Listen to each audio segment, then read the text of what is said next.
సీతాకాంత్ రామలక్ష్మి విషయంలో తనకేమైనా ప్రమాదం జరుగుతుందేమో, ఈ నగలు తను దొంగతనం చేయలేదు అని నిరూపించుకోవడం కోసం విశ్వ ప్రయత్నాలు చేస్తూ ఉంది.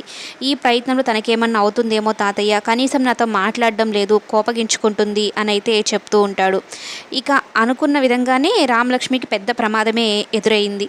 కరెక్ట్గా ఆ మల్లేషు నగలిచ్చే టైంకి సందీప్ ఫోన్ చేస్తాడు. అలాగే రామలక్ష్మి ఫోటో కూడా పంపిస్తాడు. ఈ అమ్మాయి నీ దగ్గరికి నగలుగా వస్తే నువ్వు ఆ అమ్మాయిని అక్కడే కట్టేసి పెట్టుండు, మా అమ్మ డబ్బులు ఇస్తుంది నీకు అని అయితే చెప్పి ఫోటో పంపిస్తాడు.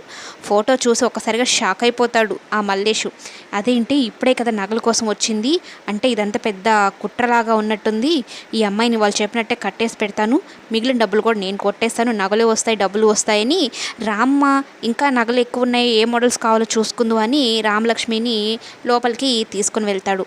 నువ్వు నన్ను మోసం చేయడానికి వచ్చావు కదా, నీ గురించి నాకు మొత్తం తెలుసు అని చెప్పి రామలక్ష్మిని అక్కడున్న ఒక కుర్చీకి కట్టేయాలని ప్రయత్నం చేస్తూ ఉంటాడు.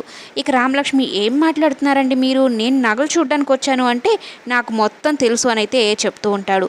వెనకలుండి శ్రీలత మొత్తం కథని ఒక మలుపు అయితే తిప్పిపోతుంది.